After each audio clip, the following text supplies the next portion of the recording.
What's going on, everybody? Articulated Ninja here. I will be dropping a detailed video on why, in my opinion, the Haslab Ghost project failed and what does it mean moving forward. So if you want to hear my thoughts on that, watch that. This is not that. The car they offered did look beautiful, and though I chose not to back it for multiple and obvious reasons, it still sucks that we won't be getting that Robbie Hell Charger type of car. So in this video, I break down what I did to make my own, what could I have did better or different, all for less than 150 bucks. Yes, lights, everything, the car, everything for less than 150 bucks. I was really happy with the results considering the price. Overall, it was simple, easy, and fast. I am not what I would consider a pro customizer at all, so I know if I can do it, I'm sure anybody can do it. My Amazon affiliate links for almost everything I used to make this car is in the description below. So Haslab failed us, but my girl literally looked at me and said, "You can do it yourself." And she's right. So here's how, and I hope you guys enjoy.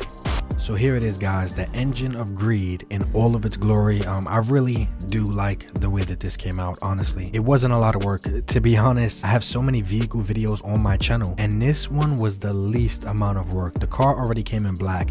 The hardest thing about this was choosing where I wanted to stick on flames or not, and figuring out exactly how I can make the flames removable when I want them to be, but have them stick on there hard enough and tight enough that they won't fall off when I'm using it as a remote control car. I did not want any pieces flying off. So that was the most difficult thing, figuring out how to make the flames attachable and detachable and stuff like that. That's about it. I really like the way this came out, and the reason that I say 150, 160 is because it's really up to you. I'm going to break down the price of everything that I used, but these flame effects are around $20 to 25 bucks. My affiliate link is in the description below, so you guys don't have to search. You just click the link. It takes you right to everything that I'm going to go down on this list that I used. But here are the flame effects for $23. So that's why I said 150 to 160, because you might want more flames on your car than me, and I realistically used 2 of these sets.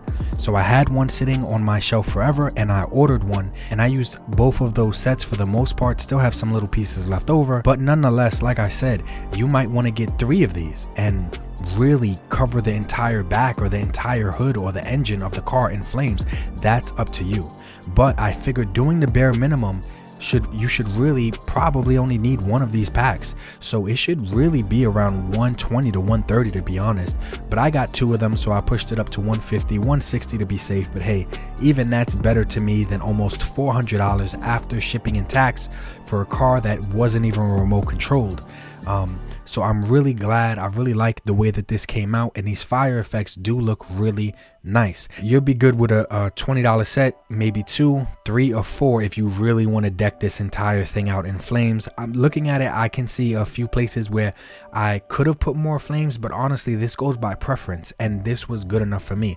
I didn't want it to be totally covered, but I can see how it being totally covered could also look good in certain ways as well. So obviously the most important piece you're gonna need to make this car is the car. So the link for it will be in the description below, just like everything else. It went on sale. When I first talked about this car, when the Haslab project started, it was originally around $110 on Amazon. Now it's on sale for, I seen it between $90 and $94. So I got it, 94 bucks. It's obviously a steal compared to what some other companies are putting out right now, or trying to put out right now. But $94, you get this entire car, and I believe the dimensions on it are around 18 or 19 inches long. And just for comparison, here is a Marvel Legends Spider-Man Black Noir, the most recent Black Noir that they released, and you guys can see he looks nice next to this car in all black, but this thing is huge. This car is huge, but it's not too big. It looks good enough to be a powerful type of muscle car for these figures. Now, everybody says, oh, the doors don't open, you can't get figures inside. That's not true. You take off some screws from the bottom. I'm going to walk you guys through that part. But once you take off those screws, you literally, there's plastic clips in the front, plastic clips in the back. Right here, you literally pop them right off. The entire top of the car just lifts up. I'm trying to do it gently, I guess, because I don't want to break anything. But there you go. And as you guys can see, Ghost Rider is still holding on to the steering wheel, because the steering wheel is attached to the top mold of the car. It's not attached to the bottom mold. So that's pretty funny. As you guys can see right there, he does not want to let go. This is obviously his new baby. Yeah, just showing you guys how quick and easy it was to pop the top off once you unscrew those screws. So as you guys see, the leg space is almost unlimited. You have more than enough space from a Marvel Legends to a McFarlane figure. Anything less than a 7.5-inch figure should be totally fine in this car. It has some really good shocks too in the front and the back. I like that. I needed it outside because I did have it doing some ramps and some jumps. I shouldn't have did it, but I did anyway. I want to show you guys the bottom of the car, try to brighten it up a little bit because the car is black. Let's see if I can get it to balance. Now I just lean it up against the wall. So you want to get a screwdriver with a really long nose, or whatever you want to call this part. You want it to be as long as possible, because as you guys can see, let me focus. As you guys can see, it's pretty deep in there. The screws are pretty deep in there. So as long as you have a long, thin screwdriver, you should be fine to be able to reach that screw. And here are the screws you can see. For the most part, all of them are one universal size, but there are 2 in the back that are extra small. So you're going to need a smaller screwdriver for those 2 that are in the back by the tail lights. So all these screws are coming off except for these 2. These 2 that are right here. When you turn yours upside down, just watch this video. Those 2 screws, do not take them off. They do not need to come off. They're not attached to the top mold at all. So, but every other screw you see here has to come off. And there is a screw right there in front of each back tire. It's kind of deep in there, but there's a screw in there. So in total, we're looking at quite a few screws here. And then there's about 2 or 3 by the tail lights that you take off. The only 2 screws that you won't take off are the 2 that I pointed out earlier that are right next to the back, the 2 back tires. And all the screws for the most part are that size, but here are the smaller ones that I brought up. That's the size of the smaller screw. There's 2 of those guys that are in the back by the tail lights. And once you get the screws off, you are good to go, guys. You see the top part just comes totally off. Black holes right there underneath the top mold. You guys see the long black pieces right here. That's what actually clips in. Those pieces right there, and that's where the screws came from, but the pieces are so long that it still locks the top down for the most part, even without the screws. So every shot that you guys see me in, I'll insert some here. Yeah, no screws. So there's no screws in none of these shots. I never put the screws back on. I took the screws off before I started anything, before I put any flame effects. Before taking the top off was the first thing to get done on this car, and I never put the screws back on. Would I suggest it? No, but it's what works for me. I would say, hey, put 2 screws back onto the center and you should be good. But I've been taking this all up and down the block, and it's not falling off. I'm not having no issues at all with no screws on. But of course the screws are there to keep it even more secure than what it already is. So if you want the screws on, do it. Don't be like me, be better than me. So I'm just gonna clip this part down so you guys can see without the screws, because I'm not taking the time to put the screws back on.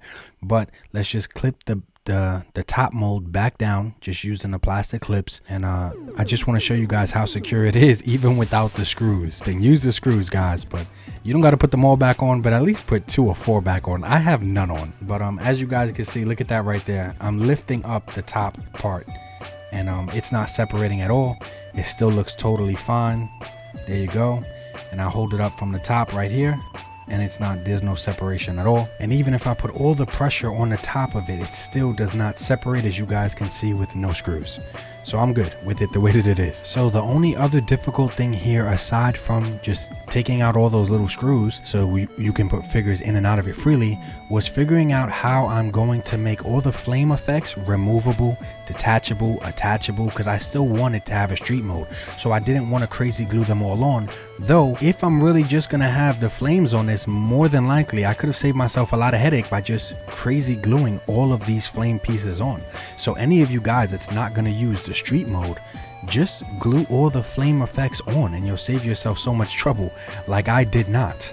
So I used the Bionicle piece, as you guys can see here. I love to use Lego pieces. I use that, and I use the Dremel, and I dremeled small little pieces into the flames, and then just dremeled a hole onto the car and dremeled it into the car. And it really wasn't a hole, it's more like a cross that I would dremel into the car, a cross shape, and I just wanted it to be as tight as possible so nothing would fall off. Here are the Lego Bionicle pieces that I used. Just dremeled them into the flames, and then I dremeled little crosses into the car. This way I could just peg it right into the car where I wanted to. This was more work. This didn't make a lot of sense to do, I know, guys, but I was just looking at what I had on hand and what I could use in a moment. But now that I reflect on it, I could have used Velcro. I could have used the Lego pieces in a different way, actually, that would make it a little bit more easier now that I think about it. But there's a bunch of other things I could have did.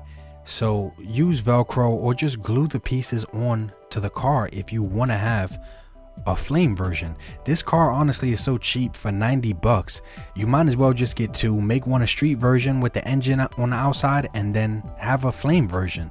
So that's what I should have did, to be honest. I should have just had 2 separate cars, and gluing these pieces on would have been super fast and super easy. But as you guys can see here, even when I peg them on with the Lego pieces, it doesn't move. It doesn't move at all. It's super tight, and that's what I wanted.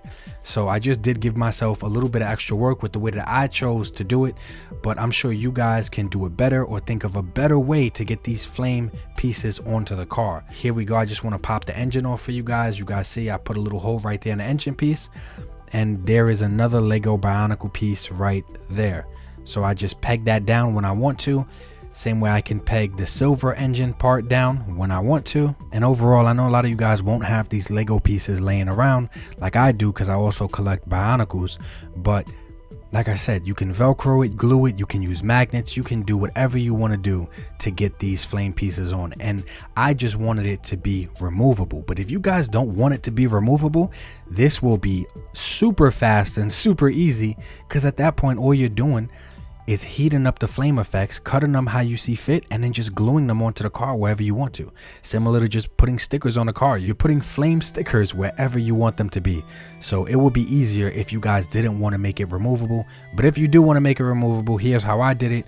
You guys can do it the same way or find a better way to do it. I literally painted this engine block silver with a silver metallic marker because I ran out of my Model Masters acrylic gunmetal or silver paint that I actually use. So I painted it silver with a metallic marker and sprayed sealing coat on it, and it actually was fine.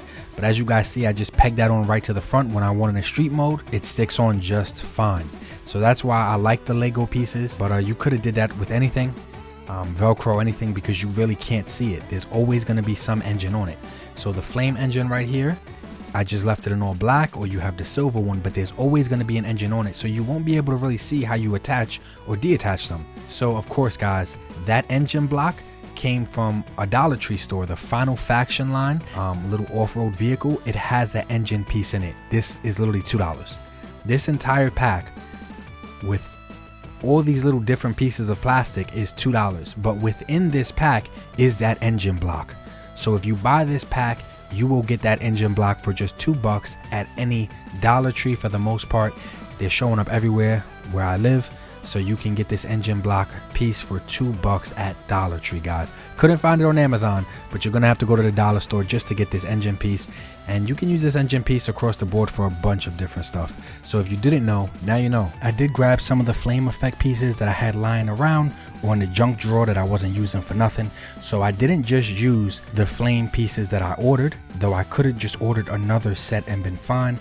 I decided to visit the junk drawer and see what I could recycle. So like I said, don't throw away your figures, even if you're not going to use them, even if you might still be able to use them later down the line. So I found this flame piece in there, and it fit perfectly on this back thruster or muffler, whatever you want to call it. It fit perfectly in there, so I didn't have to use no Lego pieces to glue that piece in there. But all these little mufflers, these flame pieces come from Star Wars Black Series Dark Troopers. I army built, so I had quite a lot of Dark Troopers, and these go on their feet. So I had quite a few of these. I put the Bionicle piece in them, and then I dremelled a hole into the muffler so I can just peg it right into the mufflers when I want the mufflers to have flames coming out of them. But you don't need the flames from a Dark Trooper. You don't need the flames from a junk drawer. Technically, I didn't even spend $150 because I only bought one pack of flame effects.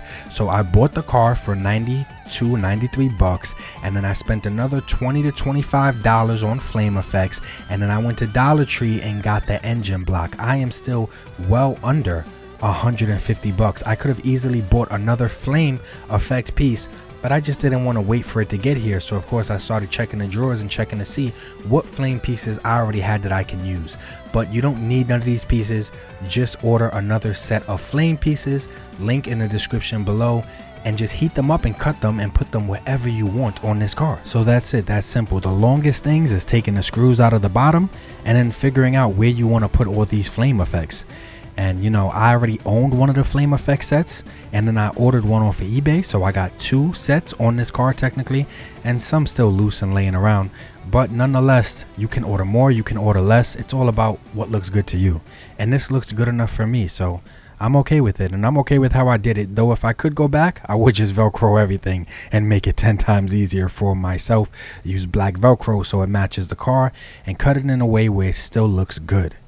But I appreciate you guys for watching. This is just an option, that's all it is, and I think it's a very affordable and easy option, and very low maintenance, very low work. Just basically just take the screws off and glue the flames on, or put the flames on however you choose to. I really like the way that it looks. I'm satisfied with it. I really wish Haslab would have offered us a better package with their project, but hey, it is what it is. This is just an alternative. That car looked beautiful. I'm not saying that it didn't, but I like the way that this one looks too.